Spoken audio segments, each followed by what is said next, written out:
Spoštovane in spoštovani, lep pozdrav, sem Mihael Toš. Smo v tednu šoa, spominjamo se 2022 in to je drugi video iz cikla mojih predavanj, imenuje pa se Kako doživljam oziroma kako sem doživel taborišča. V tem videu se bom potrudil opisati obisk taborišč na način, kako so se me dotaknila, kaj se je po obisku teh taborišč v meni dogajalo, in povedal bom tudi, kako sem na to reagiral oziroma kako sem te občutke, ta doživetja prenesel potem v povsem vsakodnevno življenje in kakšne nauke sem iz teh obiskovanj in ukvarjanja s tematiko potegnil. Kot večini izmed nas je bilo tudi pri meni takole, da sem se s tematiko holokavsta srečal pri urah zgodovine. In sicer je to bilo v srednji šoli, niti ne v osnovni. In potem tudi sočasno smo to tematiko tako bolj površno obdelali pri sociologiji. Bilo je v tem našem obdobju srednješolskega izobraževanja tudi situacija, kjer je ravno bil premierno prikazan in na, rečimo temu takole, v obtok na tržišče dan film Schindlerjeva lista, in v tistem obdobju je ta tematika holokavsta spet pridobila na nekem zanimanju, oziroma če se izrazim upoštevajoč dejstvo, ki sem ga slišal ravno danes, da mladina v Nemčiji skoraj da ne ve, kaj je to holokavst. Lahko rečem, da je v tistem obdobju, se pravi, to je bilo leto 95-96, je holokavst spet postal popularen. Seveda ne moremo trditi, da gre pri tej temi za nekaj, kar je lahko popularno ali trendovsko, ampak gre za tragedijo, ki se je zgodila.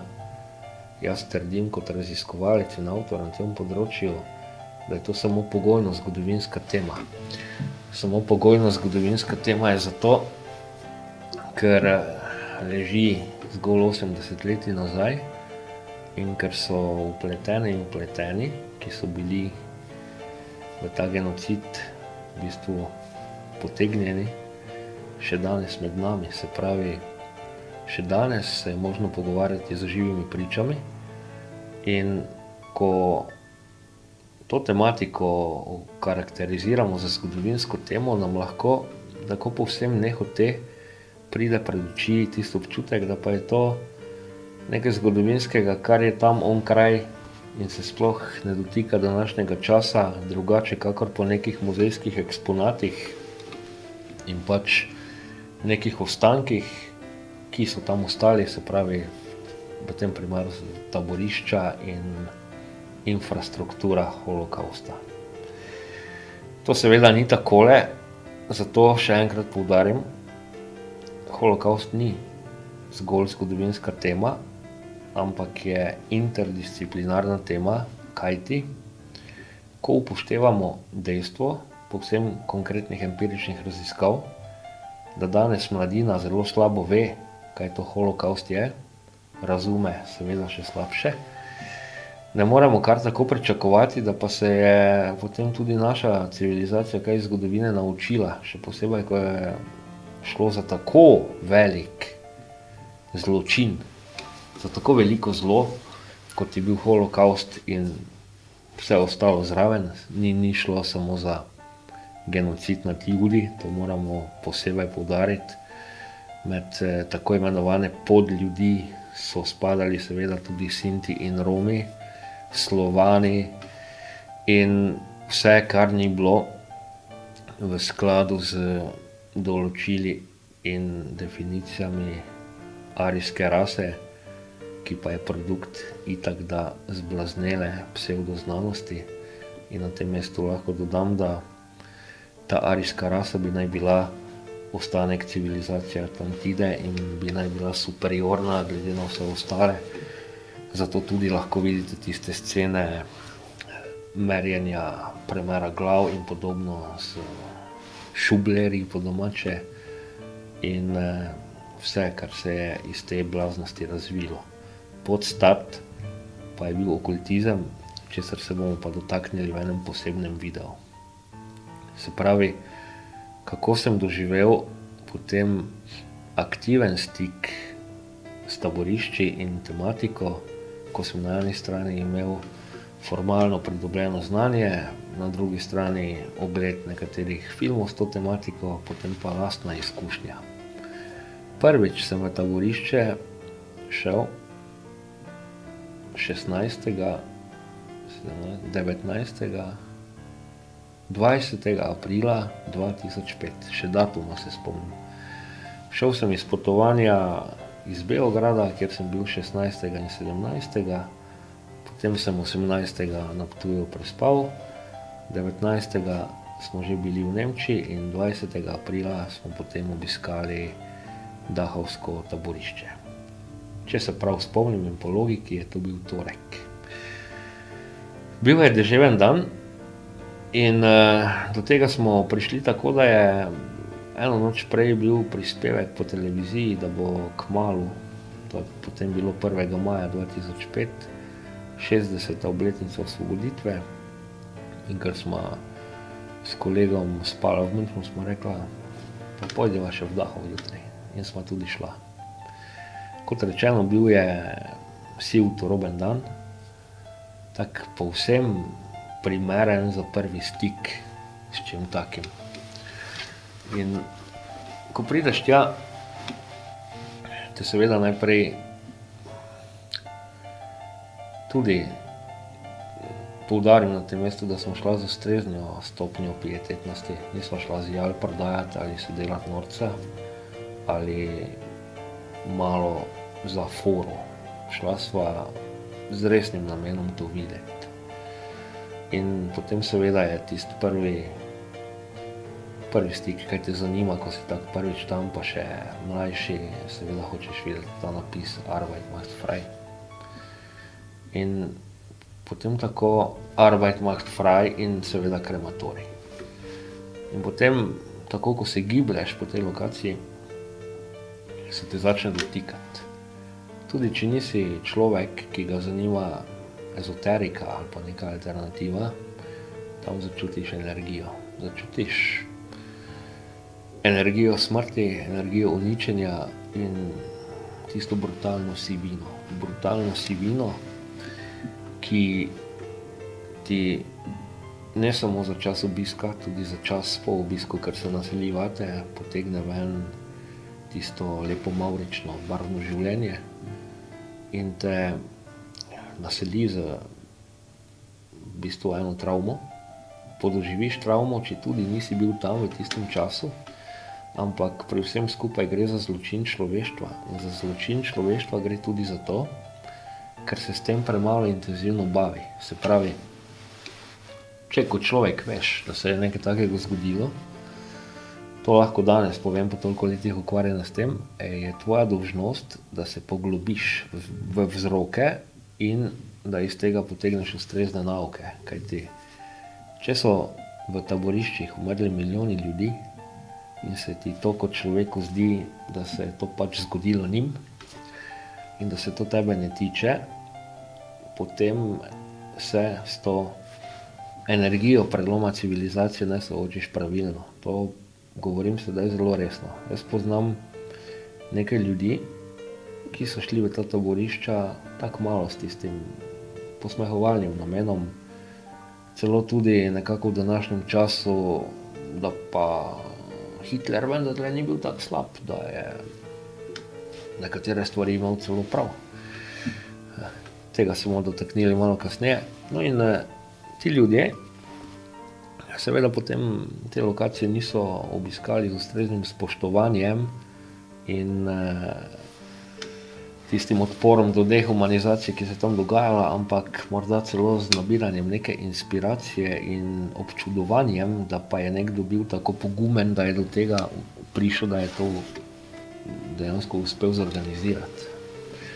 In potem sem te ljudi opazoval kasneje in vam povem, da so potem tudi v svojih življenjih kasneje zavili na napačno pot in da so tudi njihova življenja postala s tem, z napačno filozofijo, ki so jo tam še dodatno zelo poglobili, šla v napačno smer in da so tudi njihova življenja začela propadati. In morda poznate sami koga takega, ampak povem vam še enkrat, da je povsem logično.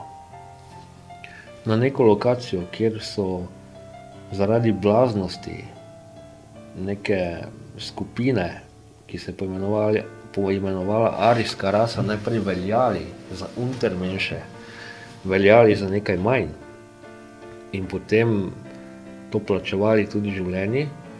Na tako lokacijo ni možno iti s stališčem, da je to nekaj smešnega, da je to nekaj nepomembnega, da je to celo nekaj pravilnega, ampak v tem, pa ne da bi pretiraval, ali se odločiš, da se boš s tematiko ukvarjal in bil aktivni del tega, da se to več ne zgodi, ali pa se vsaj globoko sramuješ.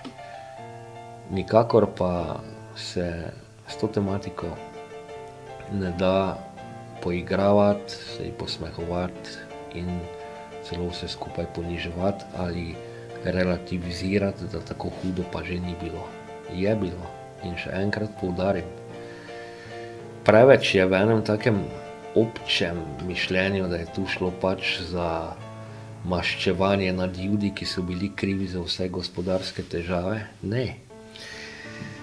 Genocid nad Judi je bil samo del tega.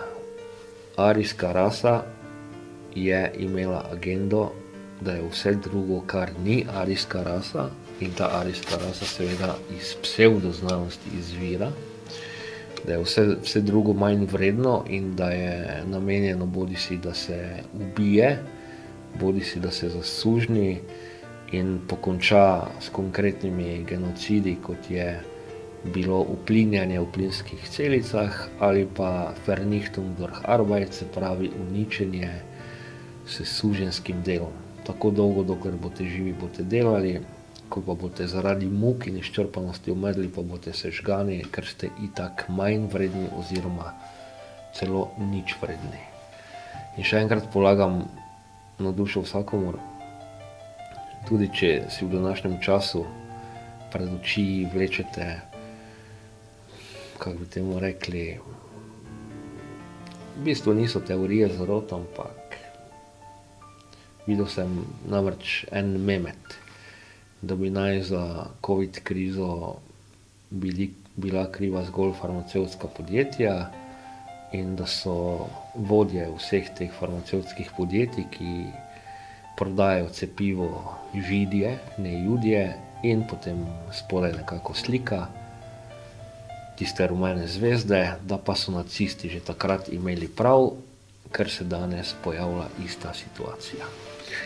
In to seveda ni tak, ker na izbris obsoditi cel narod zaradi nekaj ljudi je itak popolna norost in blaznost, pa tudi če zagotovo ni v kakršnemkoli primeru legitimno vzpostaviti tovarno smrti in v njej uničevati manj vredne rase, sebe pa definirati sočasno kot več vredno raso. Se pravi, povedati želim sledeče. Tudi če se pojavljajo kakršnakoli sporna dejanja, delikti, kaj jaz vem kaj, se to ne rešuje na tak način, ampak se rešuje na civiliziran način. Vse v naši družbi, civilizirani družbi, je možno rešiti in popraviti na civiliziran način. In da se sedaj nekako premaknem v zaključno fazo predavanja, da ni predolgo. Taborišča s pravilnim odnosom do tematike doživiš kot nekaj katarzičnega, pa ne katarzičnega v smislu, da je bilo dobro, da so ljudje tam umrli, ampak katarzičnega v smislu, da te premakne do razmišljanja, do povečanja stopnje humanosti in do povečanja tega, da si kot vrednoto zastaviš dejansko biti dober človek, ne samo na papirju. Z nepravilnim pristopom posmehovanja pa si lahko kot obiskovalec, kot posmehovalec teh nekdanjih taborišč v sebi aktiviraš dehumanizacijsko fazo in s posmehovanjem nečemu, kar ni za posledico imelo samo smrti toliko in toliko ljudi, ampak z natančno analizo vidimo, da je holokavst in vso obdobje Tretjega rajha celotno svetovno kulturo pomaknilo v uničevanje vsega živega, potem zelo padeš na nivoju neke etike in, kot rečeno, opozorujem ljudi, ki postanejo popolnoma zaslepljeni in potem po določenem času sami propadejo, kajti vedeti moramo, naše zdravje, naše pozicije v družbi nenazadnje in naše počutje definira naš duh.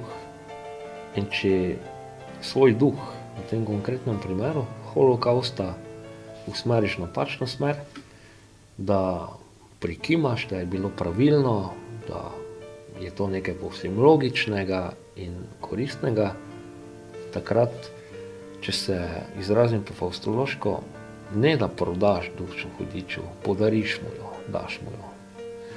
In to na nek način tudi opozarjam. Zelo resno, ampak to ne pomeni, da obiskovalca mora to sedaj traumatizirati do take stopnje, da potem ne more spati in da ima preganjavice, ne. To mora aktivirati tistega dobrega človeka, ki ga vsakdo izmed nas v nas nosi. Ne sme aktivirati slabega človeka, ampak dobrega. In potem, ko se zadosti intenzivno in zadosti dolgo s tem človek ukvarja, spozna, da je na tem res tista točka civilizacije, ko je človek prišel v en Rubikon nesprejemljivega. In jaz trdim, da posledice holokausta so še danes med nami, le da so se prestavljene nekako na živalsko na živinorejo v farmah, ki so taborišča, spomnimo se sedaj tudi iz našega okolja, nekaj tednov nazaj, firme ne bom omenil, ampak vemo, pri Mariboru to spominja na izživljanje tega, ampak dejstvo pa je, dejstvo duhovno normalno razvitega človeka je, da se zaveda, da je čisto vse, kar se v življenju in kulturi dogaja, možno prakticirati na human način. In strinjanje s holokaustom je pa absolutna nehumanost in absolutna dehumanizacija. Zato sedaj za zaključek tega videa, za katerega sem se potrudil, da je zelo zgovoren, pa ne predolg, tako da dosežemo idealno kombinacijo dolžine in informacij, povem. Če se tej tematiki posmehujete, če je ne jemljete resno, če vas zanima tista plat holokaust iz hoax in podobno, če menite, kako je število žrtev pretirano, vam svetujem, da taborišč ne obiskujete. Če jih obiščete, dopustite, da se vam dotakne duše in naj vas aktivira tistega dobrega človeka, ki ga vsakdo od nas v sebi nosi. Zelo pomembna stvar, ki pa želim povedati v tem videu, pa je, po nemško se reče ljudem, ki nasprotujejo oziroma ki zanikajo holokaust, se reče holokaustleugner.